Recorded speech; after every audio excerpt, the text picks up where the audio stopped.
Today is Rutherford B. Hayes' 203rd birthday. Here are 10 facts about the former United States president. Well, firstly, it's Rutherford B. Hayes. We've got to talk about the fact that he is loved in Paraguay. Paraguay is a country in South America, and actually, he's responsible for Paraguay being a country, or at least to the extent that it is. Paraguay lost a war around the time that Rutherford Hayes was inaugurated as president to its neighbors Brazil, Argentina, and Uruguay, and lost 90% of its land. However, Rutherford Hayes stepped in for the peace treaty and gave Paraguay 90% of its land. He's honored in the country with the largest province being dedicated to Rutherford Hayes and a massive statue in the capital city, Asunción. While Rutherford Hayes would have absolutely no problem winning a presidential election in Paraguay, he seemed to have a problem winning the presidential election in the United States. Hayes was elected president in the 1876 election.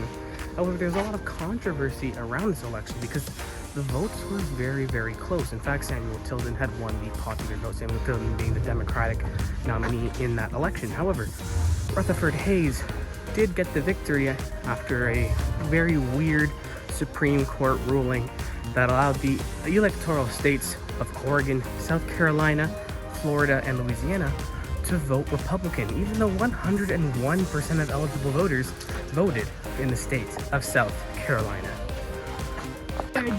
Like most presidents of the time, Rutherford B. Hayes fought for the Union, of course, in the Civil War. And he was actually quite that good at being an officer, as he was wounded 5 times in the conflict. Rutherford B. Hayes' first rodeo in politics was not as President of the United States, rather as Governor of Ohio, and he served in this position twice non-consecutively, meaning that he was pretty popular in Ohio, and pretty much still is. Rutherford Hayes didn't think that he should be the only president of the United States, and we'll get to that later. However, he thought that a future president, William McKinley, could be the president of the United States, and he had McKinley in very high positions when he was serving as governor of Ohio, because he believed that McKinley could do a very, very good job and, of course, run for president. McKinley actually, since candidates didn't really campaign back then, McKinley campaigned for Hayes, and he got a government job because of that. While Rutherford Hayes didn't actually see McKinley serve as president, as McKinley died in 1893, of course, and McKinley was elected in 1896. He didn't get to see that, but I'm sure he would have liked it. Rutherford B. Hayes was the second Republican, Ohio-born Civil War veteran president in a row after Ulysses S. Grant had done all of the following. In fact, his successor, James Garfield, would also do the same thing. Chester Arthur was served after James Garfield, and while he wasn't from Ohio, he was a Republican Civil War veteran. In fact, if you weren't a Republican Civil War veteran, good luck getting into the presidency.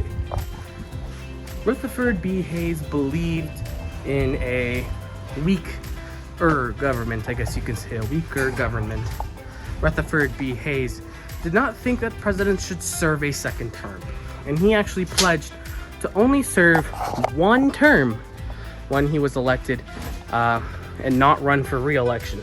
And actually, sometimes that gets it's misconstrued as he made that promise after the close election of 1876, but no, he actually made that promise at the August convention for the Republican Party before anyone even knew that he would be nominated for a first term. Something that actually turned out to be game-changing in Rutherford Hayes' election of 1876 was the state of Colorado.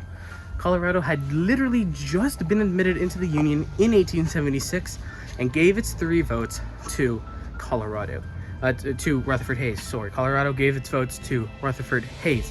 And while normally that wouldn't make such a deal, because Hayes only won by 1 vote, it's very, very important. Hayes then became, of course, the first president to govern the state of Colorado from his first day in office. Circling back now to the 1876 election, because of its close nature and its very weird conclusion and how Rutherford Hayes even won, his opponents nicknamed him Rutherford Hayes. Very creative and original, however, it did serve its purpose, as it gave people who wouldn't be very Rutherford Hayes supporters the idea that he had unfairly won the presidency. Of course, it didn't mean anything because Hayes wasn't going to serve a second term, and the Republicans still won in 1880, but it was a nice little, here, frick you. In fact, Rutherford Hayes was facing so much frick yous from the Democrats and from the entire country that he was sworn in the day before he was supposed to, because of fears that he might be assassinated.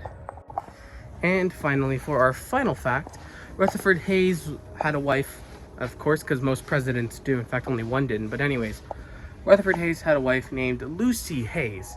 And Lucy was a famous teetotaler. A teetotaler is someone who does not drink any alcohol at all. And Lucy did not like alcohol. She thought it was the devil's liquid.